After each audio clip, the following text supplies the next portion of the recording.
one reason that my iron and potassium deficiency eats me strongly is like I've always been that person that I always do fit farm. I always try to be healthy. Like when I visit my late sister and Sunday afternoon is declaration of surplus, order food, drinks, I will not take my own drink. Then my sister will say, Sister Dorcas, you better eat. Then I will not want to take my drink. Sister, Auntie Dorcas, we'll help you with your drink. We'll help you. We'll use it in dinner. Mother will look at them that have you finished the one in front of you? We want to help Auntie Dorcas. So I will avoid carbonated drinks. I try not to eat too much. From university days, from like my 200, 300 level, that's when my olive oil fit farmer started. I use olive oil. Apart from egusi and beans. Moi, I use olive oil. Anointing.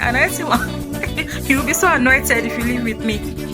So yeah, it really got to me because I'm like, with all of the fit farm I'm trying to do. So it's not just about doing fit farm. You really need to know what you're doing, You really know what you're doing. It's not just fit farm and swallowing supplements anyhow. Just touched down in the city. You know I bring hella vibes with me. Me and my girls gon' ride out. Oh yeah, we outside now. So recently, I found out that my iron is low. And I'm like, how come I never knew this all my life? Because I'm that kind of person that, especially from the time that I came to Lagos, I'll just be tired, I'll just have to be resting.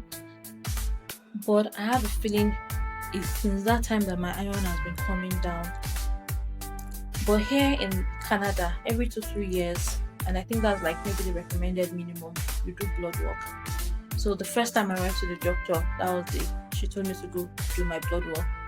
And the blood work is, I don't pay anything. And I have a feeling that's how it applies to everybody too. Or maybe if your insurance is covering it. But I have a feeling that consultation and blood work is free for every citizen or every permanent resident. So it was a shocker for me knowing that I had iron deficiency and reading through all of the symptoms and the side effects of iron deficiency. It is really very scary, including enlarged hearts. And then when you look at some families, especially in rural areas, men are the ones that will be eating meat. Whereas a woman needs meat for iron, the men will be the one eating the bigger piece of fish. And all of these imbalances in life, as I've said previously, is affecting the next generation. It's the nutrients in my body that will nourish this baby to life. So if I don't have what to nourish this baby to life, this baby might be born with an iron deficiency. Thank God for like maybe jaundice or maybe signs of maybe things that you can quickly see in a child and help to like resuscitate the child and make sure that the child is normal. But wouldn't it be better if the child was born in the most healthy way? So it was really like a shocker to me. I was like, God, so that means that whatever symptoms, whatever side effects of these things, they've been in my life for this long, they might have spoiled something. But then that's not the issue. The most important issue is in terms of policy for like African countries, in terms of like medical non-profits. I was even given like a recommendation that in secondary school, age of 12 and age of 15, like GSS2 and SS2, do blood work for all the girls, do blood work for all the boys, because I'm sure this iron deficiency too is, if a man has it too, it might lead to an enlarged heart and all of these things. So all of these things are policy issues, because we have to do better for the health of our people. Because if people are not healthy, the next generation cannot be healthy. And then growing up, I remember the kind of food we used to eat. Kuru atata, egbu atata. I know mama and pap looks like good food. And then maybe bread and egg. No, we don't used to eat bread. Yam and egg in the morning, or yam and fish stew. Then afternoon, most times, what do we even used to eat afternoon? But most times we eat okele, we eat mussel at night, and then we get to eat either fish or meat. So it's just one animal protein in the day. apart from egg. Egg is amino protein. So I'm like, that is good food. Perhaps it's just stress that really causes all of these iron deficiencies. But most importantly, please do your blood work. And I know you might say, oh, you've not finished eating, you will now be doing blood work. Go and even make inquiry. Know how much they are doing the blood work. It might be something that you'll be able to afford for yourself and your children. But it's important, especially as a woman, please do your blood work. Another thing that was low is potassium. And then for the potassium, I'm told to eat bananas. But even that is not correct, because when I did my research, one banana has like 450, 470 mg like of banana. And in a day, I might not remember the exact number, I need like times 10 of that. Would I not eat 10 bananas in a day? But then pear also has potassium. What also has squash? That pumpkin, it also has potassium. Which other foods has potassium? So there's so many other good food that has potassium. Then for me, I always like to feel like, oh, I'm over healthy. So I used to take spirulina. I have spirulina. It has vitamin A, vitamin C, vitamin E. Unfortunately, spirulina is chelating iron. It's taking iron out of my body. And also, I have this apple cider vinegar that has apple cider vinegar and chromium. Unfortunately, apple cider vinegar is taking potassium out of the body. And then when I was doing my master's, especially when I was in California, I used to even take the liquid. Apple cider vinegar, put it in water and just pour it down my throat. Just a spoon though, a teaspoon. Although now I'm just having the tablet that has chromium. But then, because I'm like, I try my best to be healthy, but then be careful with self-medication. Be careful with herbal remedies, even herbal teas that have caffeine. I think caffeine too, there's something that too much of it does to your iron in your body. So just be careful. Everything in this life, moderation is key.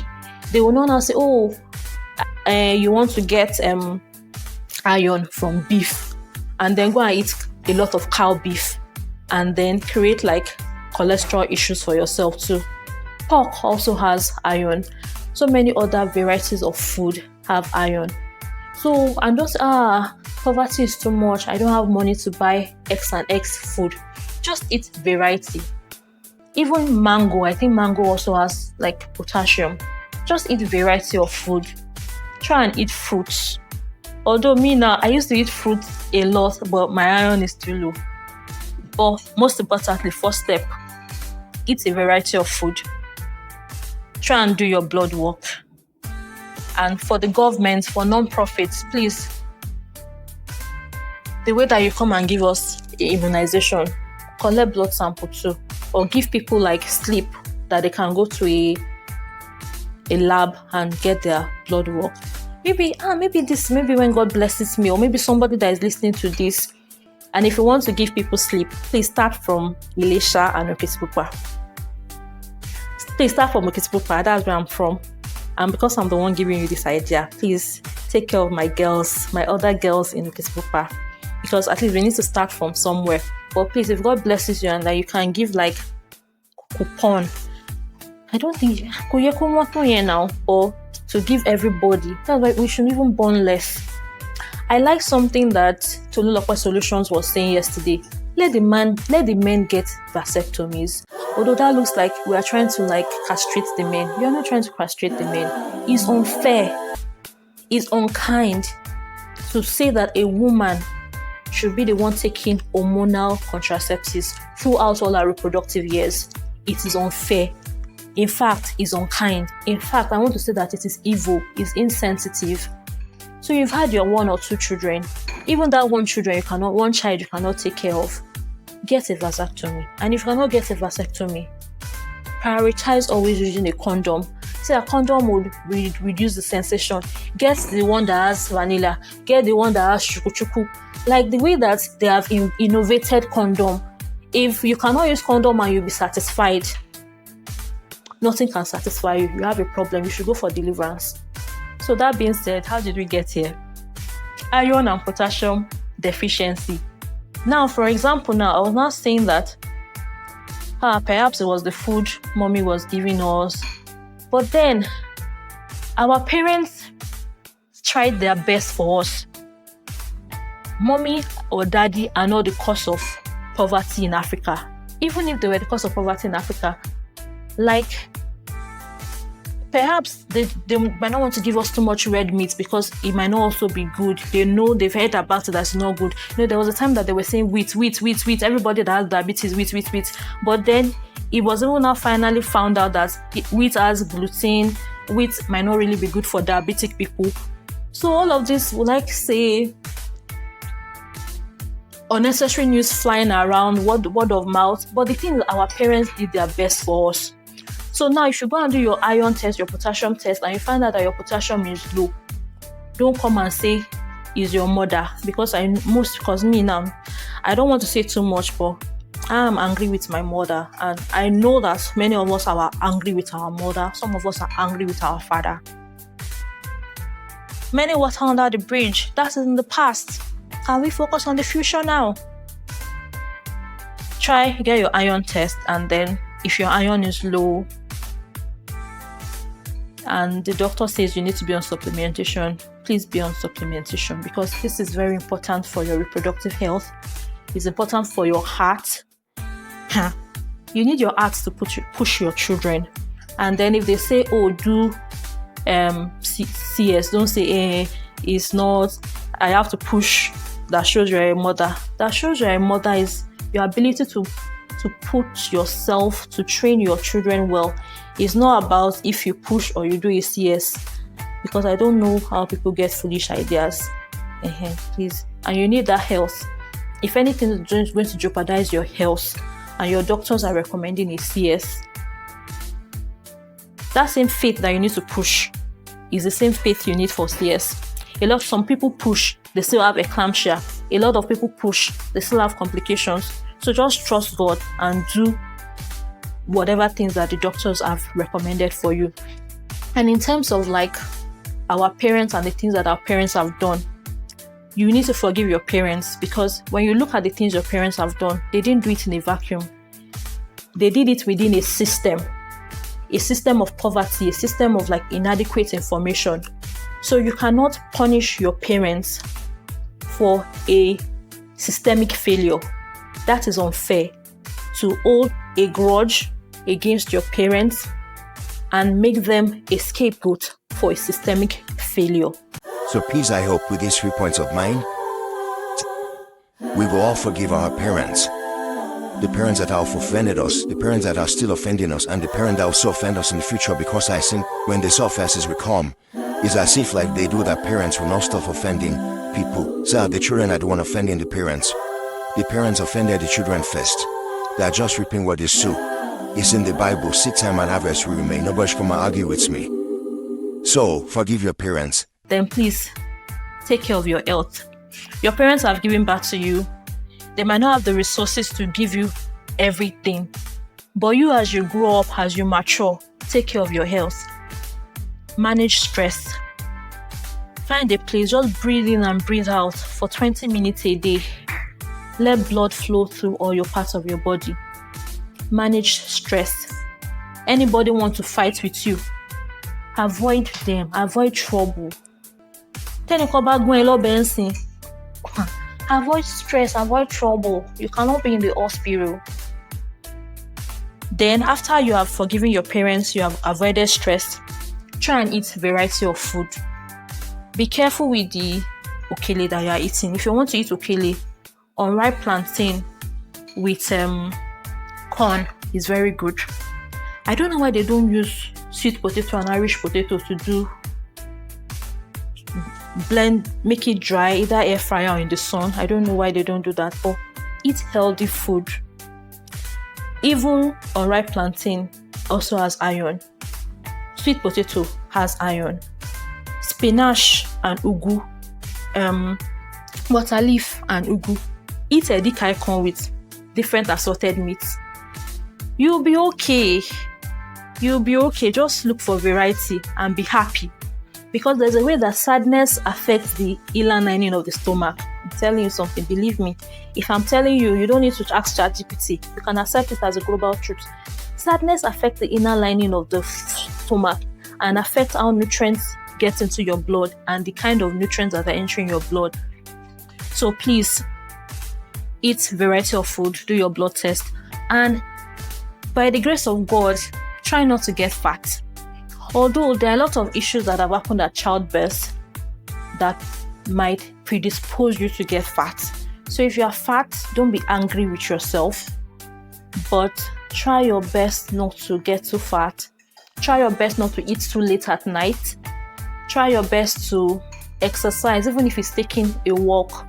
So they say 150 minutes of medium exercise a week, that's a minimum, and 75 of like vigorous in a week. I know it's hard, but just put on Hallelujah Challenge and do Ige and Agon, guys. Just try and dance. And I pray for everybody to have a happy home, because have a husband, have kids, your children will make you exercise. Children, let's dance. Time for Hallelujah Challenge. You bond with your children, you exercise, and you lose some weight. And that's what I'm praying to God. I'll marry and I'll have children soon. Right, bye. And then if you don't have husband and you don't have children, go and volunteer in children's church. Don't say, they've left me behind, I don't have husband. Don't turn marriage into an idol. Don't marry the wrong man. Because all of this issue that we're talking about, marrying the wrong man, you will eat iron, the iron will not enter your blood. Because you'll be stressed. Even your stress will be stressed. You're tired, you'll be tired. So yeah, I know I talked about marriage, but I just wanted to balance that out. Don't let anything make you depressed or feel that your life, you are complete. You don't need a man to complete you. As a man, you don't need a woman to complete you. You don't need to be desperate. You have to open your eyes. They say that, some people say that, Ojale, that marriage is a black market.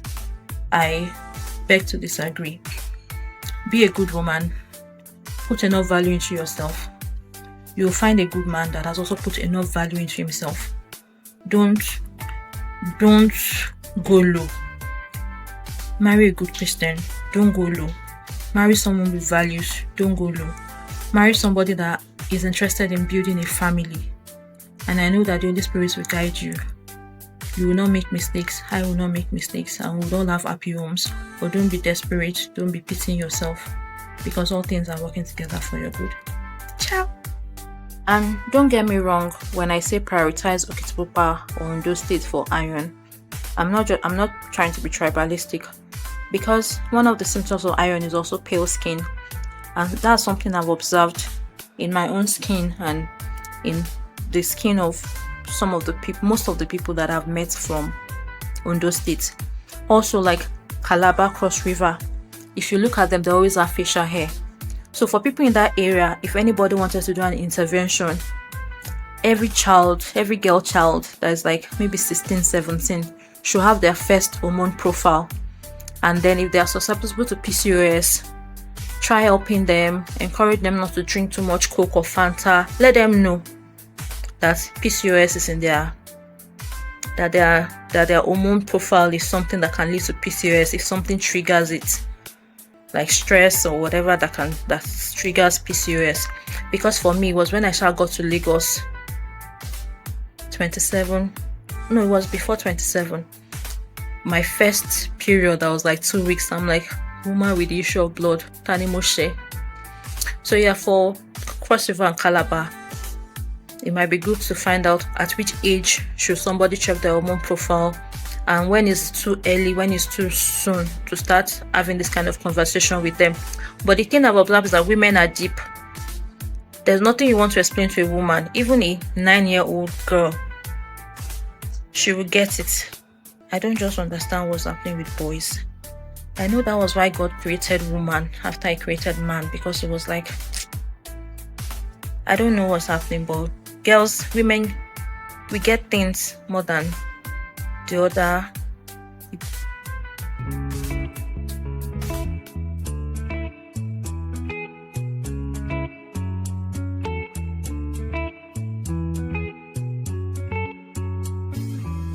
Remember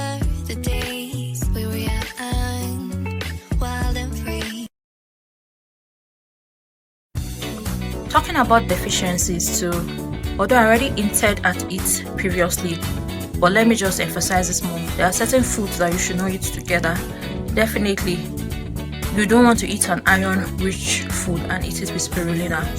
That's not going to be okay, because to take away all the iron from the food, it will not let it get absorbed. So there are some certain foods that you don't eat together because they might hinder the absorption of certain nutrients. And there are some foods that are good to eat together because they enhance the absorption. For example, iron now, vitamin C helps the absorption of iron. But then don't overtake too much vitamin C, or at least vitamin C is still water soluble. If you take too much, water will flush it out of your system. So the iron medication they gave me now has vitamin C and a little of B12. So there are some other things too, like vitamin D and zinc, which is normally taken together. Also, in terms of like food combination, banana and milk. So if you go and buy a milkshake and there's banana, so banana and milk too, they say it's not good for it. It doesn't go together. There's also that thing they also say about watermelon, that when you're eating watermelon, try and eat it alone, because it will, yeah. So there's some, you also need to know the food that are good to go together, either because of digestion, or they are good to go together either because of the absorption of the nutrients from them.